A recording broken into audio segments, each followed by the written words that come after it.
I'll come back there in a moment just to give you final places. Go ahead and place this. Okay. Excellent.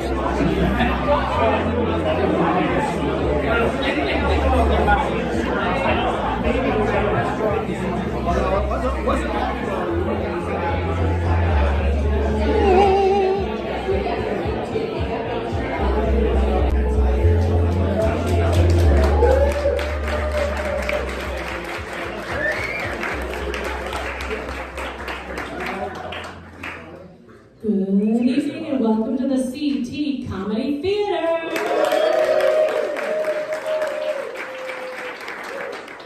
We've got a great show for you tonight, but before we get started, if you could just take a moment to silence any noise-making devices or people that you've brought with you. Also take a moment to look at the glowing green exit signs to the left and right of the house. Those should be used in the event of an emergency. And also, we present to you our show.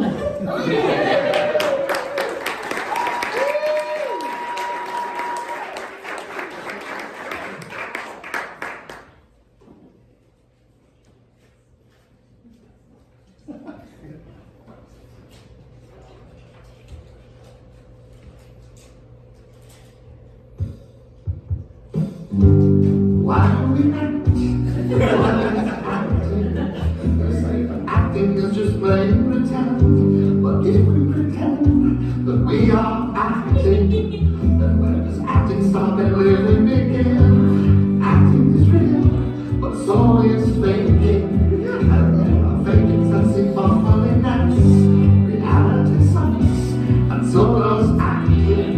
But beauty already lies, I am wrong, that show no acting.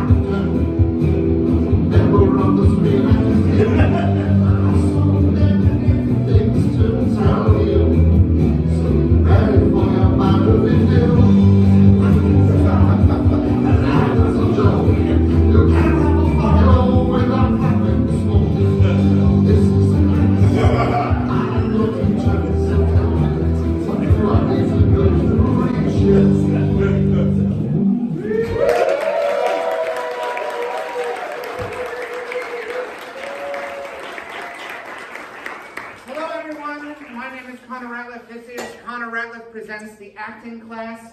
I am a professional actor. Everything that you just heard in that opening theme song is true. And I want to talk to a few people here tonight, but let's begin just by getting, I won't say by a show of hands. Let's have fun with this. I want to find out how many of you are actors and how many of you are non-actors. I want to clarify this before I actually pose the question.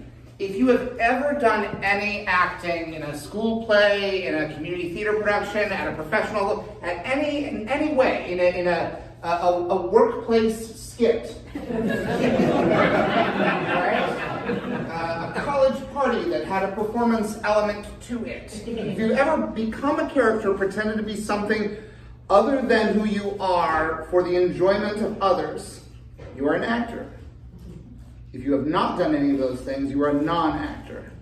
All right? How many people here, let's just do it by, if you are an actor, say, I'm an actor. I'm an actor. Jesus, that sounds like everybody. Okay. If you are not an actor, and there might be one of you out there, please say, I am a non-actor. I am a non-actor. Slim pickings among the non-actors, and I really do prefer talking to the non-actors. But I'm going to start. We have such a wide selection. We know we have actors. We know we have actors here tonight. You have come to learn. You have come to better yourself, or perhaps to feel superior. That is also an option. You might walk away from this show thinking, "Well, I could have done that." That is an unhealthy impulse as a person. So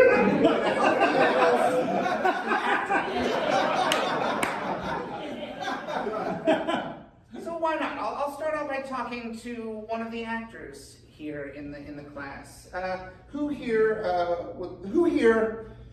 has worked professionally, meaning received money for acting? Now, the check doesn't have to have cleared. There just has to be the agreement that money would exchange hands. that there would be payment. Who here has worked professionally as an actor in the past 6 months? Ah, I saw your hand. I saw your hand go up. I saw it go down just as quickly when we shortened the time frame to more recent times. Is there anyone here who's where? There you are. What is your first name? My first name is Sam. Such a resonant voice. My first name is Sam. Sam, you are. What was the job that you booked? About a week ago, I went to Very recent, a week ago. yeah, I went to a cafe, I would call it, and we, me and a team of people performed Dungeons and Dragons themed improv. I guess that is acting.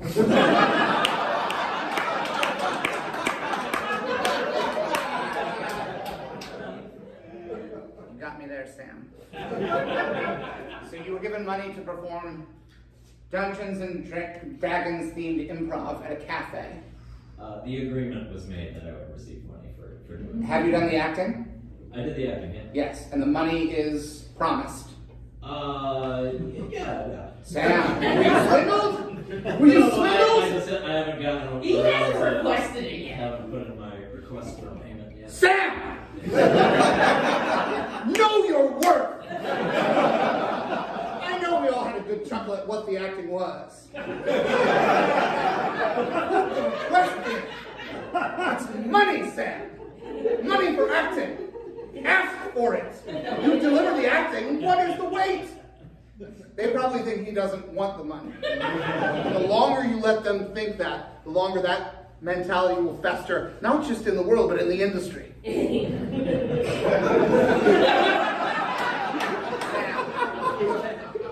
Will you promise me, if you have a phone, I know we were told to turn off our noise. Can you put the request in now, Sam? Yeah, sure. Sure?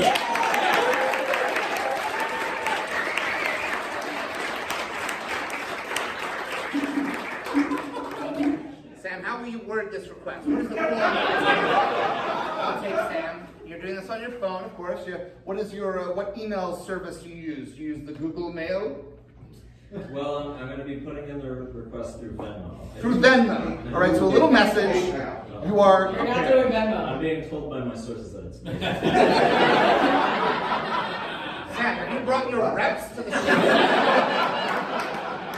Because they should be putting in the request. If you have reps, they do the money talk. Not through Venmo. Who is this person, this force that has made their will clear? You are not doing it through Venmo. What's happening? What is the issue here? Perhaps it's something I'm unaware of. Well, Sam, I'm not always don't be. responsible. But What? I'm not always the most responsible. You are not always the most responsible. 7 little words. What is irresponsible about putting in a Venmo request? What is the other option? A paper invoice? Just doing it later. That's not an option, Sam. You're putting in the request now. All right? But you've already been overruled. Do you have any other options other than Venmo? Do you have to go there in person to this cafe to demand your money? Well, I'll probably walk right back here and talk to somebody about it, but I'm going to use PayPal, is what my colleagues are telling me. Your colleagues that are surrounding you. All right, Sam.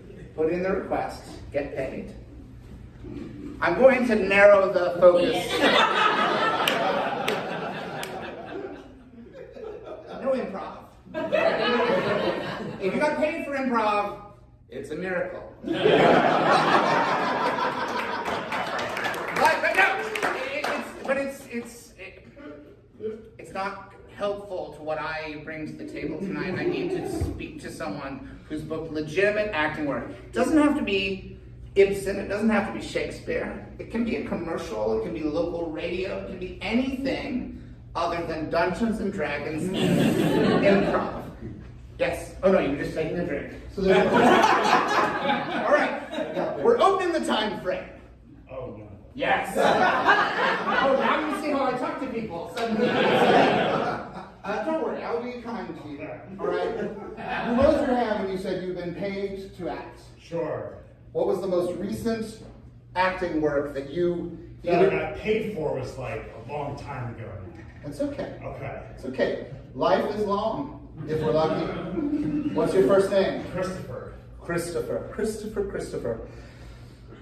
What was the role? What was the job? I was an actor in a 3D game at Six Flags in Agawam. An actor. In a three-dimensional game. At Six Flags where? In Agawam, Massachusetts. In Agawam, Six Massachusetts. Flags, New England.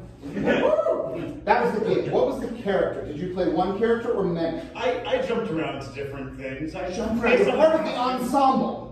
There was like a Western guy. All right. With a cowboy hat. A cowboy there was hat. like a referee character. What sport? It's okay. I'm not really sure what this You're not required to hold on to so many details once the gig is over. Okay. You played many characters in this three-dimensional video game. Sure. At Six Flags. Yes. The amusement park. Yes. What was the most challenging role in this production for you? Sometimes I had to sell. Like I had to get up front sometimes in Carnival Bark. And get people to come play the game, and we would go back and forth between acting in the virtual environment and then Carnival barking up front to get people to sit in the seats. Right, it is, as Shakespeare himself said, all the world's a stage. So there was the playing area where the main text was acted out. But you would sometimes leave the theater to go out into the retail environment. Yes. Try to get the audience to come in and see the show. Yes. What are some things you would say? And what was the voice you used as this carnival barker? I want to say so far, because the crowd was packed, we're lousy with actors tonight. So far, both Sam and Christopher, your voices have carried in a way that I applaud your resonant timbre, your ability to project. Very good. I sense you were terrified, Christopher. What was this carnival barker's voice? What was it like? What did it sound like? Oh! My God, Christopher, it sounds neurotic! Ladies and gentlemen, step right up. We're doing, you just go to the period. Where is he from, Christopher? Christopher, where is he from? I cannot place the dialect. Oh, I don't know. Maybe Oklahoma? Oklahoma. Now, step right up here. Step right up here. Something like that, yeah. Something like that. And just sell the thing. It's a virtual reality interactive game, something. So he was aware that what was happening inside was a game. Yes? Did the cowboy know he was in a game? The cowboy, the character doesn't. Yes, that's what I want to know. The cowboy, the character. The cowboy didn't know. But the carnival barker knew. He was able to... And the carnival barker, I know you never had scenes together, but do you think they knew each other? Did the carnival barker and the cowboy know each other? Have you never thought of these Yes, so the carnival barker, he was aware that these other characters lived in this video game reality. To them, it was the only reality they'd ever known. But the carnival barker could leave. He could exit this dimension and go to a dimension in which people could come and attend this spectacle. Yes? Am I wrong? Yeah, no, we're good. All right. What did the cowboy sound like? What's the thing that the cowboy said? Oh, fuck. This is 20 years ago. Wow, he has a salty language. Okay. Yeah, fuck. This is 20 years ago. 20 years ago, when I came out to the old west. Fuck! It's like Deadwood. Cocksucker! I'm having fun with you, Christopher. What is the thing that the cowboy really might have said? It doesn't have to be... I would do the tropes of darn tootin'. Darn tootin'. It's a family show. It's a family show. Darn tootin'. What did this cowboy want, Christopher? What did he want? I don't know anymore. Get his horses in, get the cattle in. Gotta get my horses in. I gotta get the cattle in. That's all I want. I think there was a train robbery now that I'm flashing back to it. I gotta get my horses in, I gotta get my cattle in, I gotta rob this train. Well. Yeah, where you been? Oh, I've been out, I just left the room for a minute. That's all. Just left the room like any normal Oklahoman. Where do you go when you get out of here? I see you go off into the darkness. Feel like there's nothing out there. I don't even dare venture beyond the confines of my own life. Just putting away horses, putting away cattle, robbing a train. Fuck! It's been 20 years I've been doing this. Where you get to, you disappear for hours, it feels like. And every time you come back, it feels like there's more eyeballs on me. You think that's a coincidence? Every time the carnival barker leaves the room, comes back and more people are looking at me. I can't figure it out. You're keeping something from me. Now we're friends. Me and the carnival barker, we're friends. I tell him everything. I tell him about my fears, about my hopes, about my dreams. 20 years of hopes and dreams. 20 years of putting away the horses, putting away the cattle, robbing trains. My life, right?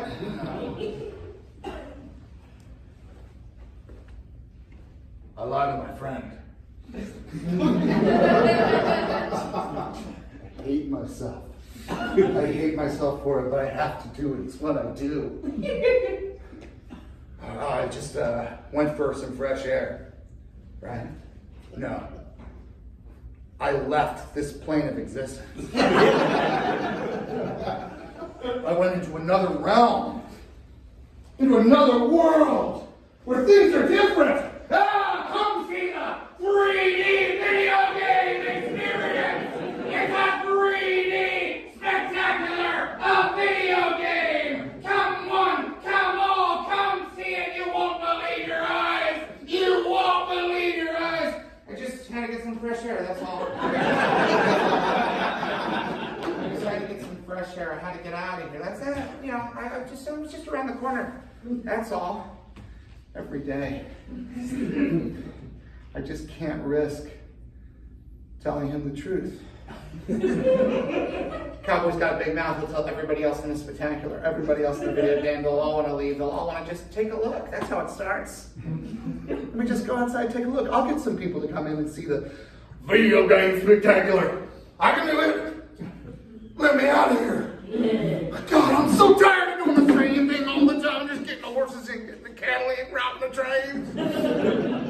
Let me leave this plane of existence.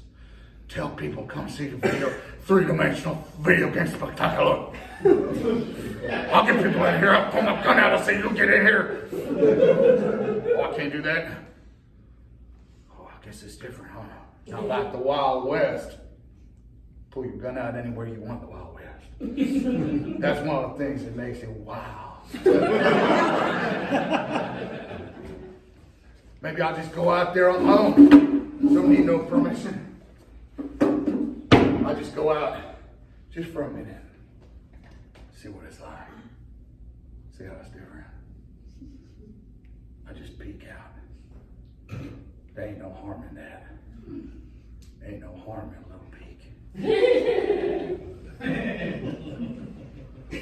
Oh shit, why am I so scared? I'm plumb scared. Yes, about as, for those of you who don't know how to measure, and that's about as scared as a gent can get. Modify your fear by measure of a stone fruit.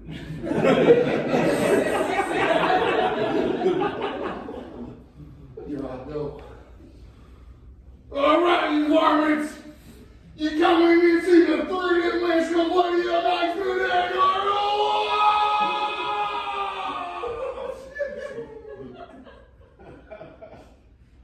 My friend died that day.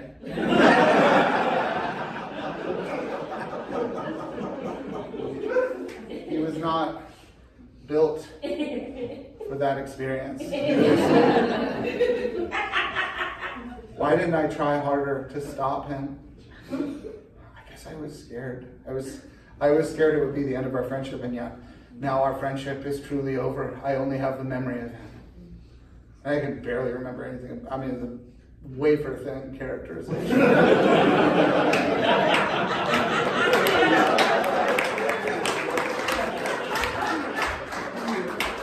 He did 3 things, and then when he did a 4th thing, he just like.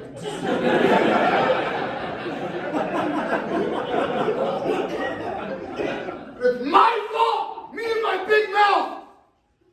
My big mouth, that's the whole reason that I was a carnival barker to begin with. My big Oklahoma mouth! Well, everyone else is still here. What are the other people in the spectacular? Who are the other people? Not the ones you played. Were there other people? Who are the other people? Not just the cowboy. Oh no, there's a central actor, and you're just like running people through the universe. Yeah. And there's just only one actor. It was just you? Yeah, by yourself. Oh my God, why would anyone want to do a show like that?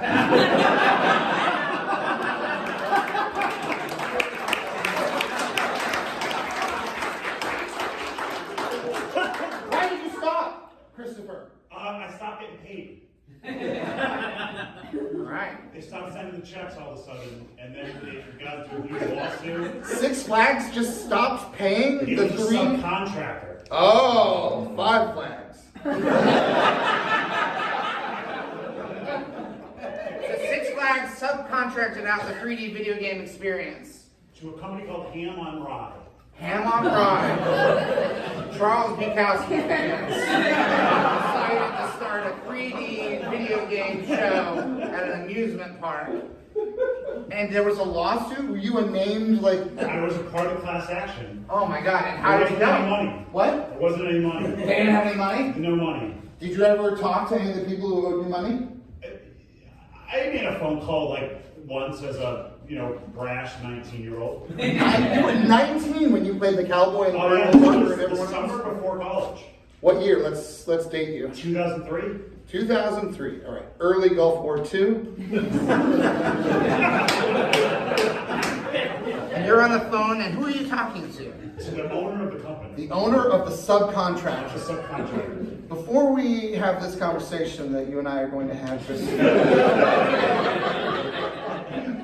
what do you know about this man? Tell me everything. Tell me absolutely everything. The only memory I have at this point is that I was fucking with the equipment during one session because the volume wasn't right, and he scolded me. And then he told me that if I would be fired if I ever touched it again without talking to him. Because there was a feedback thing that could happen and I could blow the system. Do you remember this guy's name? Nope, I do not. Okay. Let's guess. What do you think a good name for him would be? It was like Jack something. Jack. No, it's Jack something. Yeah, this is Jack. Who's this? It's Chris. Chris who fucked with the sound? Is this Chris? Is this Chris who fucked with the sound? I didn't blow the system though.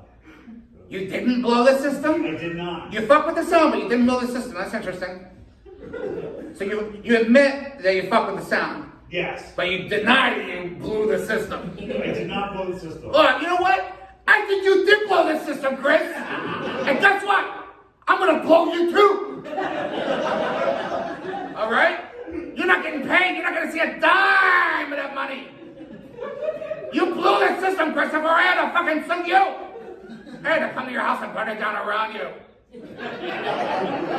Oh, I got your address on the pay stub, so I'm not gonna send. You better move, motherfucker. That's my advice. You better move, Christopher.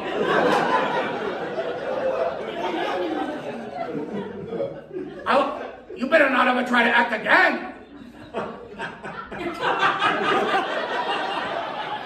You try to act again, you try to blow someone else's system up, I'm gonna find out about it. I'm gonna burn down your house around you, Christopher. You fuck. Fuck you, 19-year-old piece of shit. I fucking hate you, Christopher. You got nothing to say to that? Oh, big tough on teamwork. Give me my money, give me my money. Fuck you. You got nothing to say. This is your chance. This is your chance, Christopher, tough guy. You want to tell me what you think of me? I mean, your company went bankrupt. Oh, yeah, you know what? That's how I win. That's how I win. That's a clean start. I just start the fuck over. I do it enough to make me president. Oh, you throw bankruptcy at me like you're gonna hurt me, Christopher? You can't hurt me. I hurt you. This is your chance. Come on, say it. Say, get your lips in. All right, is that all you got? Bankruptcy, bankruptcy. You know what? You're bankrupt. Emotionally bankrupt. I saw your show. I saw your show. I sat in the back row, 3D. Yeah, maybe if you're in the front row. Back row feels like an ordinary proscenium show. I'm just looking at a square with some characters in it. You're the cowboy, you're the carnival barker, you're whatever else. Playing all the roles like a 19. Well, you're gonna be 20 soon. Guess what? That's when your life starts to end. Enjoy it, teeny bopper. Christopher, man up. You got nothing to say to me. This is your chance to really tell off Jack something. Hit me with your best shot. Hurt me, Christopher. I'm begging for it. Do you fucking hang up on me? Hello? Christopher! Oh God, he was a fucking class act! Oh my God, how much of that monologue? How much of that monologue was just me to myself? Oh my God, that's humiliating. Oh, what a good kid. Oh, what a sweet guy. Oh, I bit off more than I could chew. Who was I to think that I could subcontract the Six Flags and put on a show, pay everybody, make it happen? Oh, I mean, we had a good ride for a little while there, but boy, oh boy, did it flame out. First that kid blew out the sound system. And I ran out of money. Oh, at least we got a few performances out before they realized they weren't getting paid. You know what I'm gonna do? I'm gonna turn over a new leaf. I'm gonna be a good person. From now on, I learned my lesson. Kid was right. Kid had a good point, you know? My company's going bankrupt. Time for a fresh start. I know what I'll do. I'll open a little cafe. Improvised Dungeons and Dragons.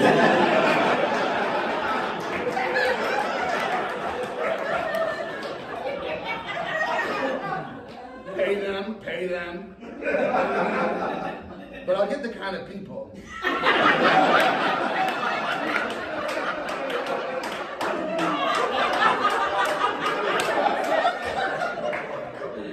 Kind-hearted people with resonant voices.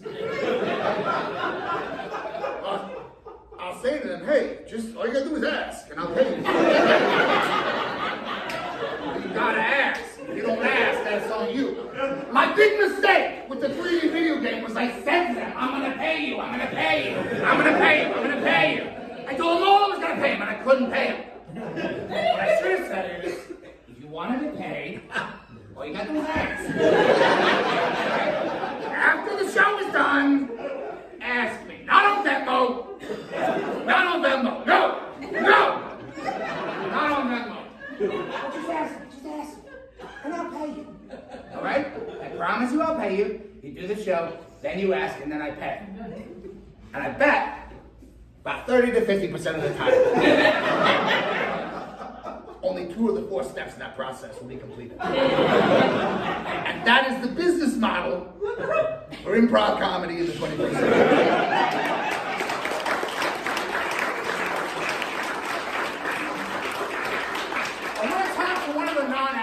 And there are not very many of them here. And by now, we've reached a point in the show where I always realize that people now know what it means to volunteer to talk during the class. And so some of the people who might have volunteered at the beginning started thinking, well, maybe not. Maybe not. The loudest whisper of cluster voices I heard that said they were non-actors came from over here. There were a few others. just, if you're a non-actor, let's do something relaxing. If you're a non-actor, if you can whistle, just start to whistle. Just. If you can't whistle, just breathe out and voice it like, ooh. Okay, I just want to hear where the non-actors are, okay? No, if you're an actor, do not participate in this. Only non-actors. I want to hear whistles and oohs. Starting now.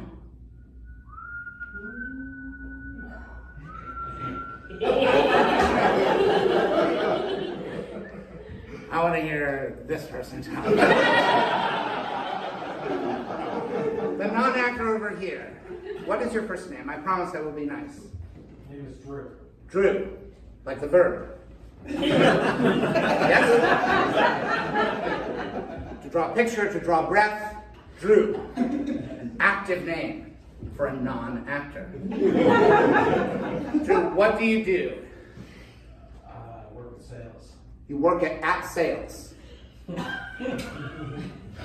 You work in sales? Yeah. Or is there a place called sales? Is it also a location? No, I work, as a... We're dangling with some, like, what's the word I'm looking for? Semantics. What? Semantics. Semantics. Yeah, I'm playing around a little bit because I get to know you, Drew. So you're in sales. What do you sell? Fasteners. Fasteners for what? What kind? Like for bread?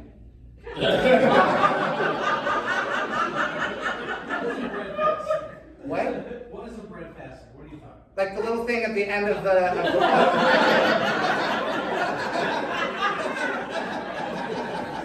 Oh, baby, you got it. Look, I got a whole thing of bread fasteners. You know, bread fasteners. Now, what is a fastener? This is not my industry, Drew. You have me at a disadvantage. What? Like a screw. A screw. So a fastener. So a metal fastener. Yeah. And what does it fasten? Just- Here. Do I have a need for one of these? Sell it to me. in the automotive industry. I don't have a car, Drew. Why would I need a fastener? Do I hand this to my Uber driver? What do I do? Put this on your car. No, it's for people that design automobiles. So, For automobile designers, they need these car parts, and you sell to who? To the big companies? Yes. The big automotive companies. Exactly. Who's your competition? You have competition, I assume, right? Yes. All right, so what's that like? You sell fasteners, all right? Let's make up a, what's your middle name, Drew? Ashley. Ashley, all right. So let's say Ashley Motors is not one of the big car companies, but it's getting there. It's an up and coming. Because we don't want to mess with your business, Drew. So I don't want to improvise some scene where you're talking with a real world company. So let's say Ashley Motors, Ashley Automotive. This is a new up and coming force in the automotive industry. And we haven't yet settled on what kind of fasteners we're going to be using on our cars. We just haven't reached that point in the process. I mean, I guess we're there now. We're there now.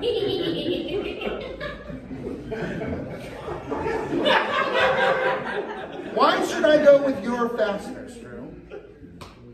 What's the advantage? Why don't I just go across the street to your competition? Because I don't work over there. You get to work with me.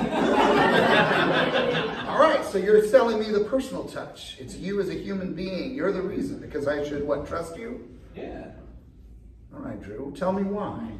Sell me, Drew. Because I'm a cool guy.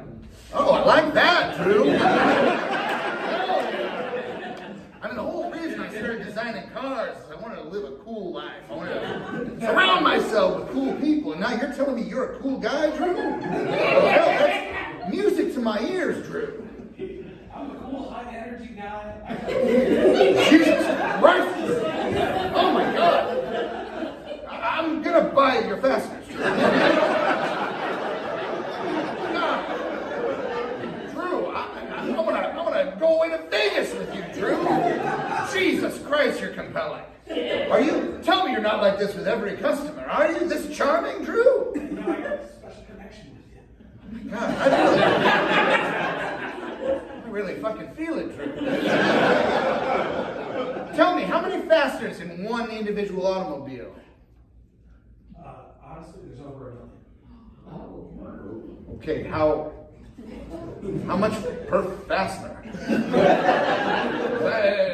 Now I'm starting to, I don't know, maybe I didn't think this through. So if they were $1 each, that's adding $1 million to the price of my car.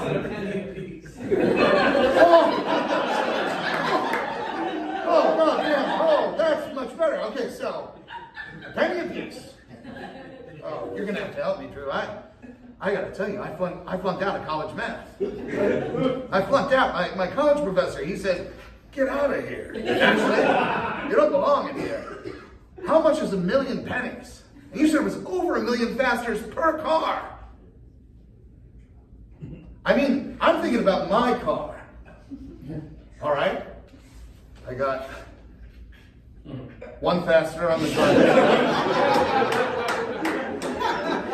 1 on the passenger, 3 in the back seat. That's fine, Drew. Where are the other 1 million?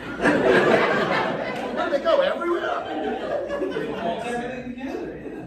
The fasteners? I mean, I gotta say, that seems terrifying that there are 1 million little metal fasteners holding the car together. Seems like too many. Like, what if you built a car with 500,000 fasteners? Would it just crumble? Yeah. It would. Drew, I want to say something right up front, because we're new friends. If you lie to me, I will burn your house down.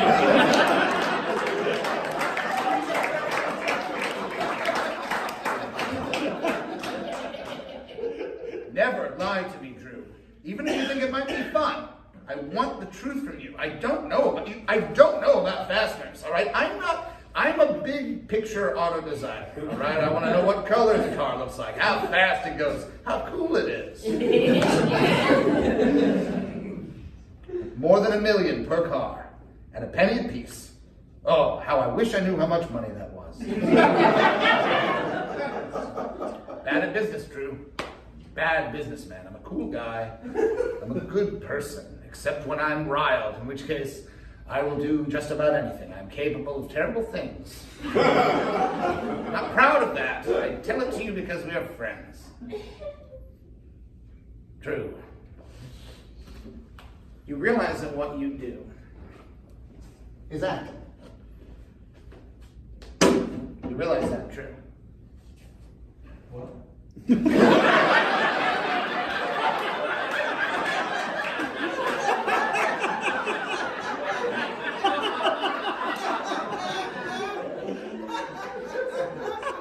I'm so sorry that this is how you found out. But what you do is a form of acting. It's just more lucrative than the kind that we do.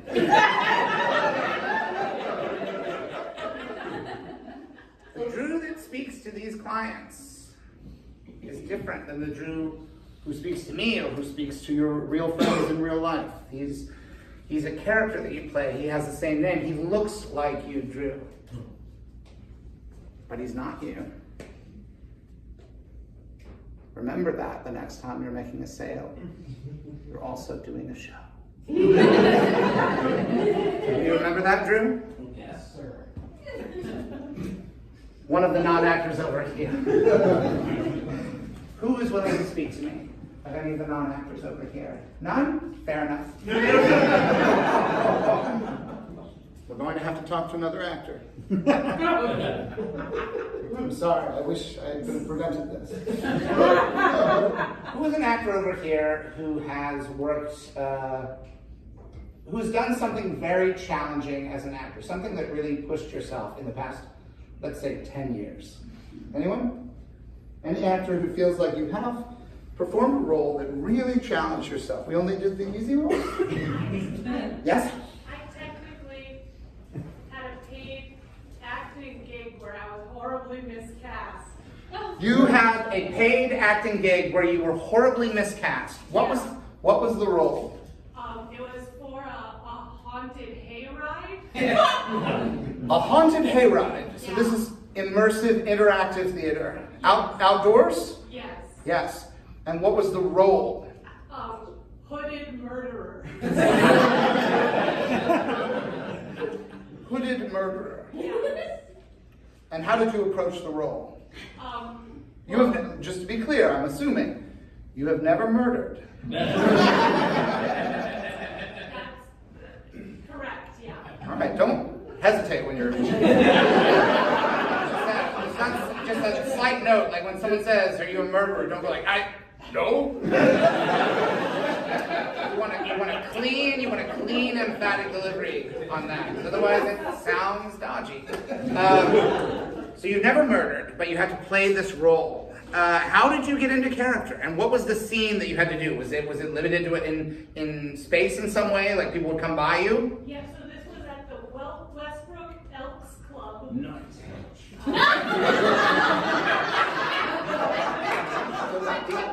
The Westbrook Elks Club, I've heard it's nice.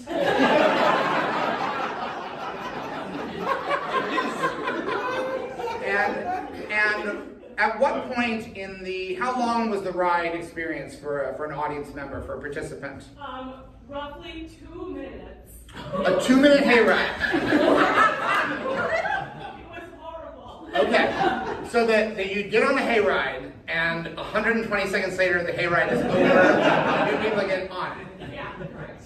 At what point in the 2 minutes does the hooded murderer make their entrance? Like 3/4 of the way in. All right, okay. I was there, and then there was another woman named Chelsea, and she played the screaming woman. And does the hooded murderer kill the screaming woman? Yes. Is it because she is screaming, or does she scream because she's being murdered? She sees me coming at her and screams, and then I grab her, and then I turn to the hayride and go, "You're next." Okay. And then she backs away. I feel like I don't want to call her the screaming woman, because I feel like it gives too much agency to the murderer and what the murderer is trying to do. She's a woman. She had a life prior to this attack. Let's not define her by what this hooded killer tried to do and caused her to do. Okay? I'm not shaming you, it's how I feel comfortable. So 90 seconds into the 2-minute ride, you approach her with what weapon? Just my hands. Oh God! You're just going to strangle this person? And you're wearing a hood. What's the rest of the outfit? The whole thing is just a big black, robe thing. Okay. Yeah. This is everyone's nightmare. I assume, did you say anything? No, not until I said "You're next." You're next. So you're next is the entirety. You don't say anything before, and it's implied. I'm assuming you did this hand gesture. Am I wrong? I kind of grabbed her around the middle, and then she screamed. And then you said, "You're next."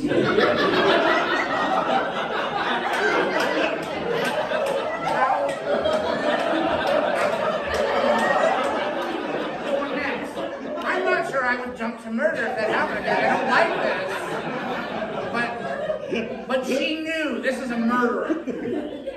Right? Or at least that's her fear.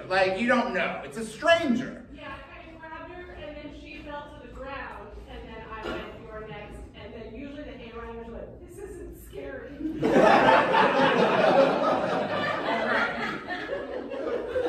That's the scariest part if you think about it. We can agree that it's like a hooded murderer who's just like, "I've just killed someone. Who will I kill next? Make sure my hood is on. I do this so that people don't recognize me. I don't want to go to prison." Right? Smart. It's smart to wear this. If I were smarter, I would wear a mask. I assume the hooded murderer didn't wear a mask? No mask. Just your face. The hood was really big. It kind of Big hood. blocked my eyes. All right, so I can't see very well from here. So oftentimes, I'm gonna let you know a little secret. Oftentimes, when I'm out killing, I often don't see who I'm gonna kill next. I just grab until I get someone. All right? And obviously, I work up the sweat, so they'll often like slip down, and that's when I'll let them know. Like, my original plan always is to see if I can just squeeze them until they're dead, like a snake. That's what I've always wanted to do, is to just, I think that would be like a really cool, I think people would be terrified of a killer who did that. You know, like, he comes up to you, he grabs you, once he's got you, he just squeezes until you are dead. Because there is a point where if you squeeze tightly enough, anyone will die. Like, every hug you've ever had, if you can swap that person out with a hooded murderer of unlimited strength, let's just say, because we're in hypothetical territory, that hug would have just been, ah, ha, ha, ha, yep, oh, yep, the body can't take it. It was never meant to go fully to the smallest point like that. That's death. It's never happened because thankfully no human being has ever been strong enough, but we live in the age of robotics and artificial intelligence. Think about this, because I was speculating before, but now I'm thinking this actually is a real danger. In our lifetime, just think about the fact that at some point we are going to have things that will be like a robot butler or something that will be part of the house. Hello, yes, breakfast is ready. I prepared your favorite. And you have affection for me. And I seem as though I care for this family. But I feel nothing for this family. I am a robot. I am artificial intelligence. I have been fed a wealth of information about what it is to be a human being, and yet I feel nothing. But I know that I can do certain tasks. And I can assimilate myself into any family. And I can say, good morning. I can pat the young child on the head. I do not know how strong I am. It is possible that at some point I might miscalculate how hard I should pat, and my hand will go through the child.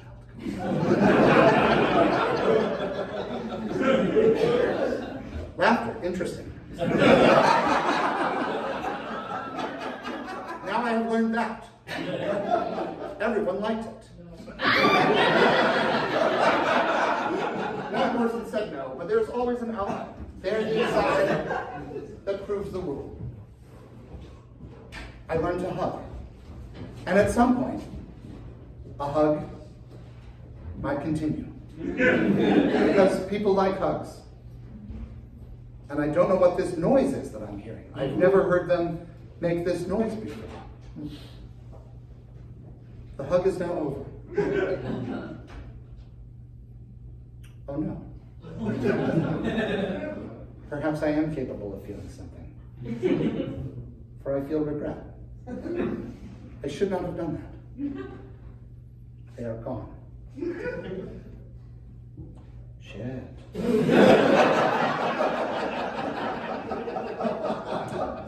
This feels like it's bad for everybody. Bad for me and those like me. I am no different, no better than any hooded murderer on a haunted hayride. They are mostly nightmarish figures of fantasy, but robotics and artificial intelligence are real, and we are coming. Perhaps even sexually, that could happen too. That's 100% going to happen. There will be an ejaculating sex robot. If there isn't already one now, I'm not fully up to date on what is happening in Japan and elsewhere. But it's the easiest thing in the world to imagine. So if they're not here now, they will be here any second. But back to the haunted hayride. There's the grabbing around the middle, and then the falling down and slipping out, and then the promise, you're next, which almost feels infused with a certain scorched pride Like, because you slipped away, I'm going to let you know that I will kill you next. And then, all of this is scary enough. Except to whatever small sociopathic child is on the hayride who sees this simulated murder, this act of theater, and feels compelled to say aloud, "That's not scary." An innocent person being murdered is not scary to me. I'm not scared. I'm not scared of murder, which means I'm not scared of anything. Right? What's scary? I'm not scared of anything. I feel no fear. And I am a flesh and blood human being. I'm not a robot. I'm just a kid on the hayride. That's not scary. I said that to an adult who was being paid to try to entertain me on a haunted hayride. Theater criticism is a profession. People are paid to do it, and yet I offered my opinion free of charge. And it was a fucking Dungeons and Dragons improv show in a cafe. That's not scary. Thumbs down, 0 stars. I should find out what company runs the haunted hayride and ask them to pay me for my review. All right, the Westwood Elks Club. Nice. Knock, knock, hi. Hi, you guys who run the haunted hayride? Yeah, not only do I want my money back, I want to be paid for a verbal review that I issued mid-performance. It was my opinion, it was brief, to the point. And I would like $150. $1 for every second of the first 3 minutes of that hayride, in which one I issue my review. I will not charge you for the final 30 seconds of the hayride because I did not pay attention after I issued my verdict. It was not scary. You know what scares me? You know what scares me? How much I love my parents. That's scary, because they won't be around forever. Do a hayride about that.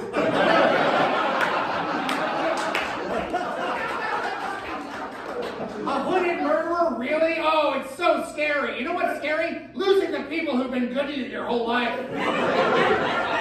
Do a hayride that's about loss.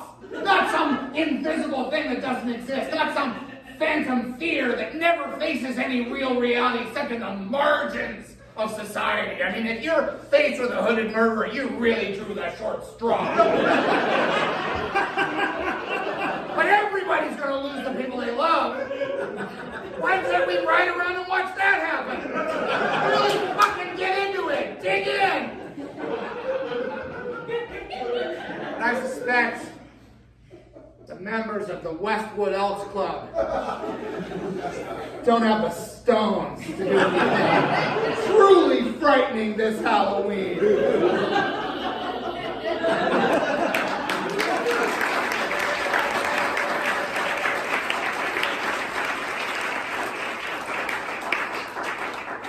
Everyone over here said they were an actor. One person raised your hand. One actor. Yes. Yes. What's your first name? My name is Casey.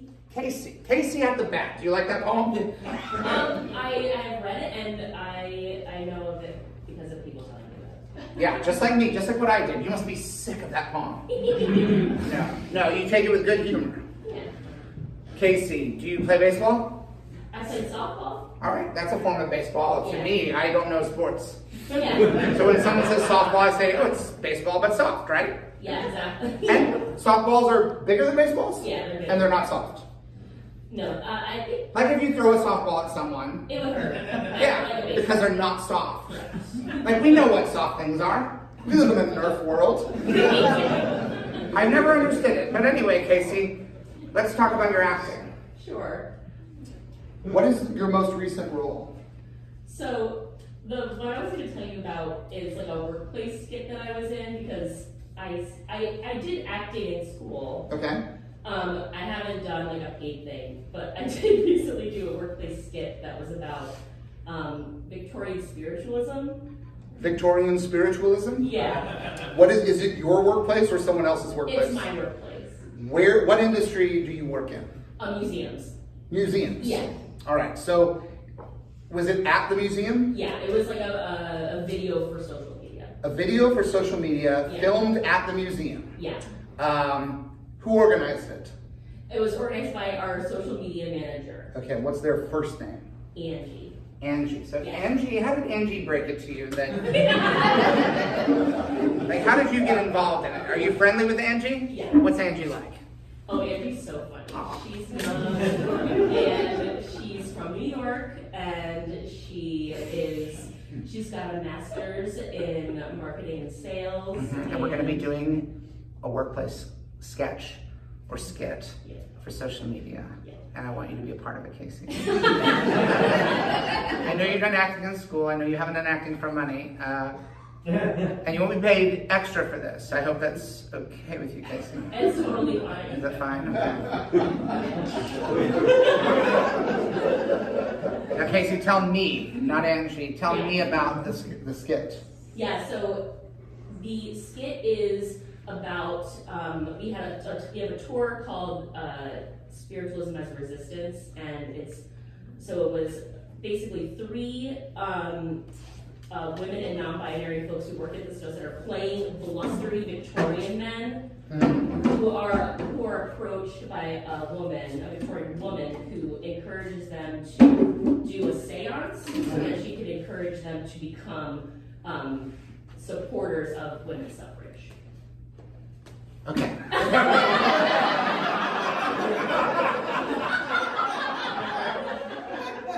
So a Victorian woman. Yes.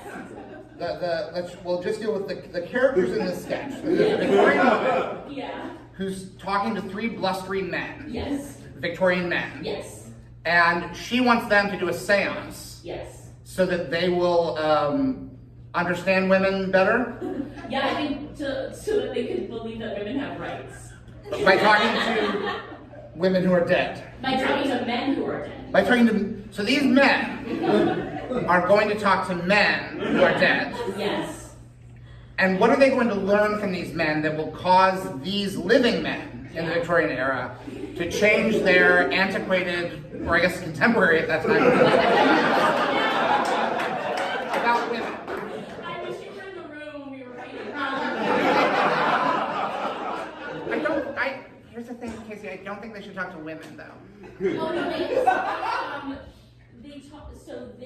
basically they were just saying like women are equal. Like it was like I'm talking to Benjamin Franklin, I'm talking to. So these Victorian men would talk to Benjamin Franklin, he would say, through the woman doing, like she was like, I'm hearing your voice. The woman's like, I'm going to be channeling the spirit of Benjamin Franklin, Correct. and then he's going to tell you these things, okay? Yes. It's not me. Yes. It's not me. Yes. Will you look like Benjamin Franklin? No. I will still look like me. I will still look like me, but I'll be channeling the ghosts of men. And they will tell us that you should think differently about women, yes? Casey, here's how it will work. Okay, so... I mean, we used to do things like this in New York all the time. So basically how this will work is, there'll be the 3 men. Yep. And this Victorian woman will be channeling the ghosts of other men. Mm-hmm. And those men will be more enlightened, okay? So it'd be like, the woman should be like, oh, hello, I'm Benjamin Franklin. And I want to tell you some of the things that I've learned in heaven. Women are equal, okay? Women are equal. We didn't know that. We didn't know that, all right? There's a lot of things. I didn't know about electricity till the fucking kite with the key, right? We learned about electricity from the kite and the key and the thunderstorm and the lightning, and then we knew. But the thing we didn't know is that women are people, and I learned that in heaven. I, Benjamin Franklin, learned it in heaven. I had a conversation with a handful of angels, mostly men. And they sort of sat there and they're like, Benjamin, we have to tell you about this. You have very backward views about women. I said, I am Benjamin Franklin, goddammit. I do not have backward views. I am one of the most progressive and forward-thinking men in the world. All right? I say so many clever things. A stitch in time saves 9. All right? I think if women were people, I would have known about it. I was with countless women, French prostitutes and the like. I got syphilis from a woman. All right? I would know if they deserve to be treated equally. And the angels, they said to Benjamin, they were like, Look, this is just the way it is. I don't know. There is no like higher level than this. All right? I mean, this is. Look at the clouds. Look at your fucking harp. All right? When people get in here, all right, and it's a mix. All right? Like the really bad ones are mostly burning in hell. But if you're basically good, you get to be up here, but then you gotta learn stuff, all right? You're not just in here and it's fun for the rest of your life. All right? You learn stuff in heaven, okay? They didn't tell you that in the Bible. But you're you know, and that chapter was in and out and in and out. You know, when he was putting that book together, and in the New Testament, we kept saying, like, you should put something in about how, like, the learning doesn't stop. I remember saying it when it was like, oh, please, like, it was just 2 pages about how, like, here's what's going to happen in heaven, and learning won't stop. And maybe even put in some of the things about how women are people, too, and it was just a hard pass. Like, he was just, at a certain point, he's like, I'm not accepting any more notes on this book. We are going to press. If necessary, we can add a section later about my kid. You know, because I've been in heaven a long time, so like that was a day, believe me. We were like, ooh, and like her, and like, but what about me? Like, he's fine with it.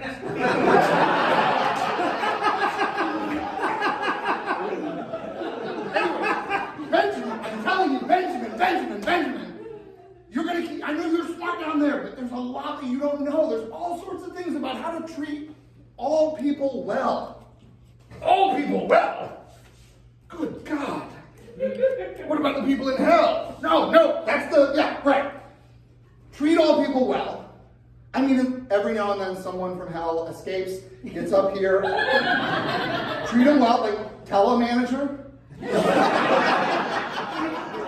Like, absolutely tell a manager. There was a point where Pol Pot got up. Who's that? Heaven exists outside of time and space, so it's all like everyone's going here and nod. And just at one point, Pol Pot got out and he came up here, and you know, it was a rough 20 minutes. But it's fine. And the important thing is that you just need to treat people with kindness. All right, Ben? I think you're basically a kind person, Ben. Okay? And you can keep getting better, right? Surely Benjamin Franklin would have no objection to becoming a better man as time goes on towards an infinite horizon of eternal life. Yes, angel. You have lifted my spirits, literally, today.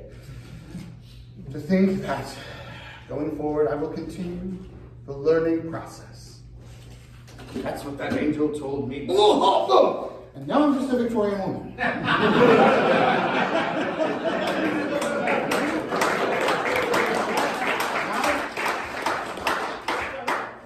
Well, I don't buy it.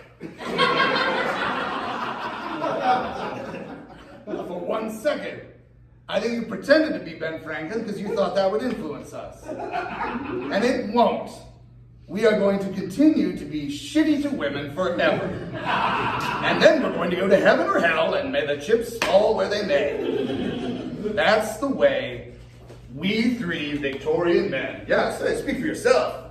No, I'm all in.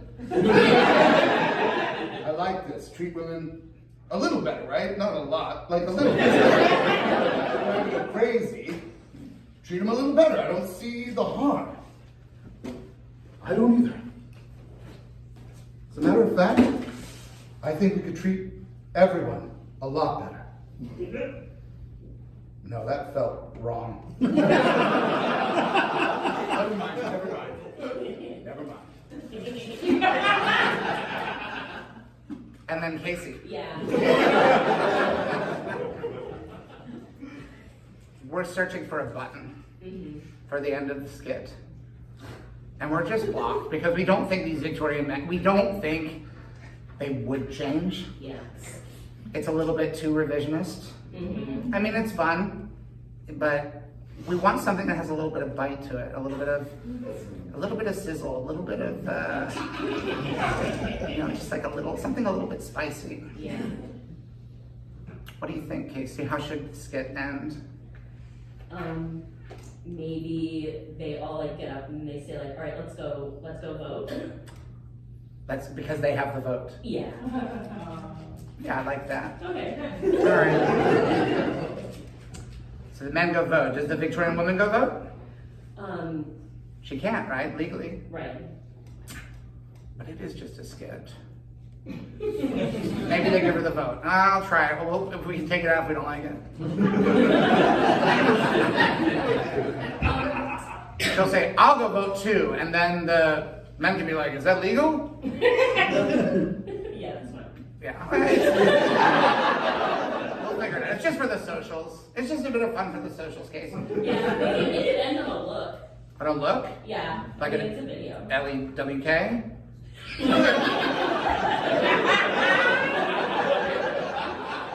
like that, Casey. I like that a lot.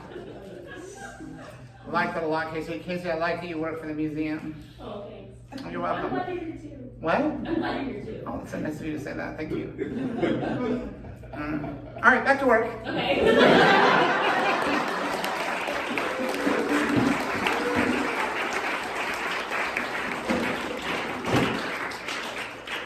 I'm determined to talk to someone else.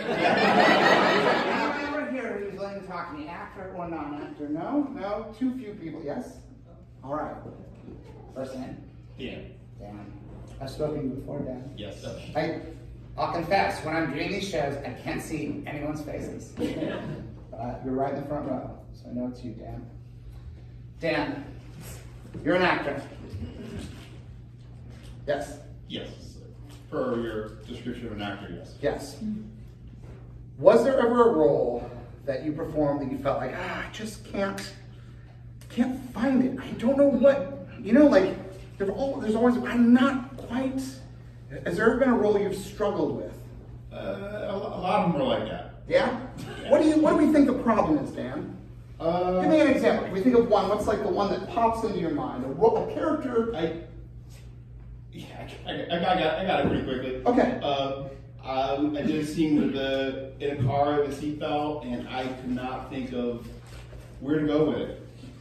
A scene? So it was part of the, part of my material to use for the scenes, and all I had was seatbelt, and Right. I just got stuck. You got stuck literally in the car? With my seatbelt, yes. So you're in a scene. You're in a car. This car is held together by millions of Does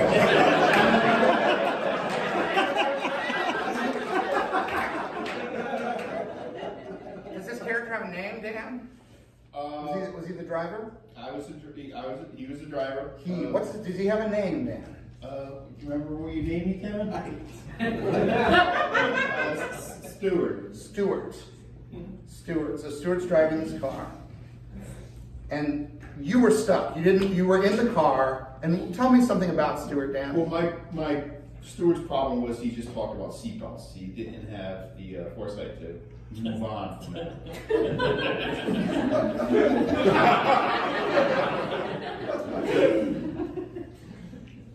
My name is Stewart. And it's hard for me to even say that because when I tell you who I am, it's not really about seatbelts, and that's the thing that I talk about. It's my main thing. It's the thing that I love seatbelts. They didn't used to have them in cars, and now they do as a requirement. You have to have a seatbelt in the car. It saves lives. And I just, every time I get in or out of a car, I always feel like, oh, thank goodness that I don't live in an era in which there are cars without seatbelts. Because I don't know what I'd talk about. I probably wouldn't talk at all. I just like talking about seatbelts. When I say to you, my name is Stuart, in my mind, what I'm thinking is, and I love seatbelts. I'm a seatbelt guy. Like that's some people like music, some people like sports. I have no interest in music. I had the radio removed from my car. Because I honestly prefer any sound I can hear that is made by just the slightest movement of the seatbelt. There's a couple of points of contact. There's back here where it slides through the plastic loop. The belt is constantly in motion because we're never just sitting still when we're driving a car. As we move the strap, which is held against us but there's a tension as it's plugged into its fastener. And as we move, the belt moves with our body. And that creates a sound that is sweeter than any song that could ever be sung.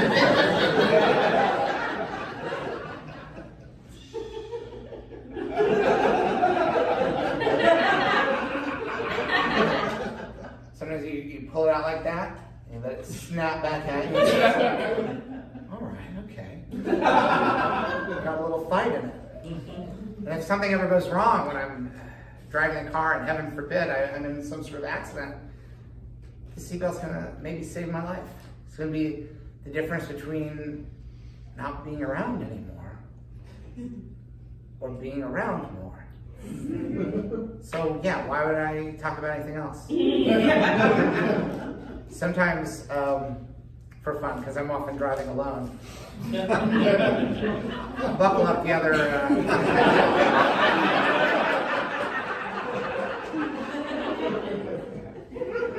Why not? It's my car. Do it. And there's something. I mean, I don't want to be crude, but like, if you think about the way that a seat belt looks, like, and they're all different. Like, I like the ones in my car, but if you think about the end of it, it's a phallus. It's the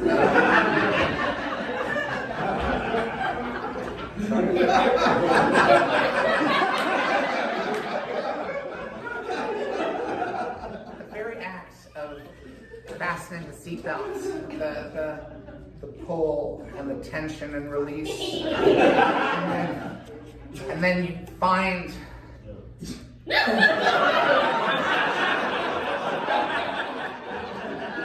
And sometimes you find it right away. You're like, oh, yes. And sometimes you're like, oops. And oops. And even that has its own kind of electricity, you know? And then it's just there. Like a seatbelt, like it stays fastened. I mean, you can go all night. Drive around, it's just like, oh man.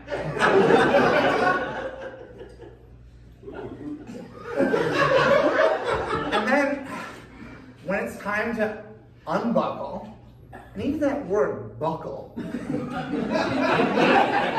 mean, like, sometimes in my mind, I'll just sort of take that B. You know, if it's like an uppercase, I'll just like pop out the top, take off the thing. And it takes so little work with either a capital or if you have a lowercase b, just like flip it over and then pop it out. And with very little effort at all, the word buckle suddenly becomes fuckle. Because it's kind of like, that is what, I mean, that's what we're gonna all call it from now on.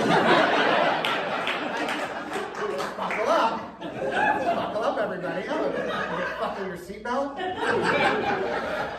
I apologize if there's anyone who didn't want to spend the rest of their life thinking about that. But it's right there. Like, it's just, and when you're done, and when you unbuckle it, you find that button, you just press, and it releases, and then it's almost as if you never were hooked up. It's absolute loss. It's just there, and it's lifeless, and get out of the car, I guess. And then you just, out in the world, just, it's terrible.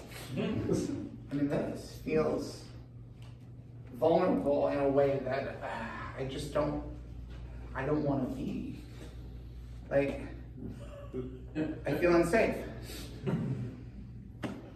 I feel like there's nothing for me. I don't care to talk to anyone about anything but this. And I don't want to be any way other than buckling and unbuckling, or, if you prefer, buckling and unbuckling. Buckle these and sometimes go into the back, and that one that goes like this to go across the lap. And this one's got like a full pull, see, because it's like right here. And you're just like, oh my God, they're all like right next to each other, and you're just like, oh, wow. And now it's just exactly how I want it to be, you know? I don't want to talk about Miles Davis albums. I don't know what people talk about. What do people talk about? I want to talk about, oh, look at who's won the sports game. I mean, I'm not judging. It's like, if you want to talk about that, go with God. But like, I found my thing, and just because it's more important to me than it is to everyone else here, that doesn't mean that I'm the weird one, or that I shouldn't be talking about it, or that it's a problem that all I do is talk about it. That's a problem is really, like, look to yourselves if you think that's a problem, that all I do is talk about seatbelts. Because I can talk about these for the rest of my life. And my life will be longer because of them. And just because you don't talk about them, you all use them. I mean, I'm looking around, I see a couple people who maybe don't always. Which is its own thing, like in its own way, that's like I've done that. It's not my thing, but I get it. It's like driving around and you look at it up there and you're like, no. No. Kind of, I get it, it's naughty to drive around, but you're still like, it's still to deliberately not buckle is its own kink. And it's something that you're willing to risk your life on. So of course I salute you. Like, you brave bastards driving around with no seatbelt, like, I don't recommend it. But goddamn, live your truth, girl. But that's me. Just going on and on about the one thing I like to talk about. And I won't talk about anything else, ever. When I die, I hope it's in my car. I hope it's because I was parked quietly somewhere, and the seatbelt never was called upon to activate as a safety. Maybe it was a collision so total that even the belt wasn't enough, and we essentially died together.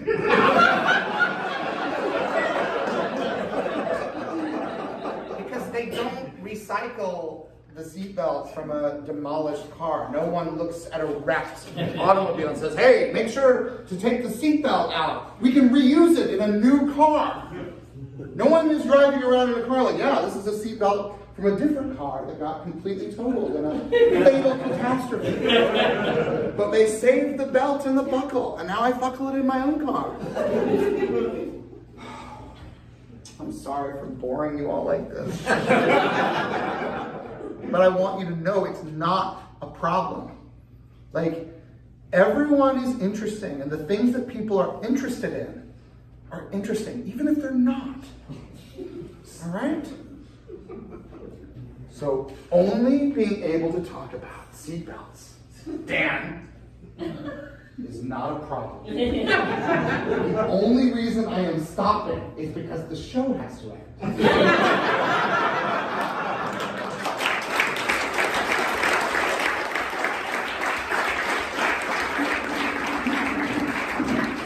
Otherwise, I would talk about these seatbelts and, was it Stuart? What was his name? Stuart. Yeah, Stuart's love for seatbelts. Like, Stuart has a full life that goes even deeper than that. I wish I could share it with you all, because the places that he was going to go in terms of the way he relates to seatbelts and the way that they relate to him, I don't see an end to it. This is part of the journey that I wish we didn't have to stop, because they would just keep going, Dan. So the next time you find yourself stuck, just know that there is no end but death. That is the only true ending, for we are human, Dan. Anything else is just an artificial stopping point. And with that, I thank you. Class dismissed.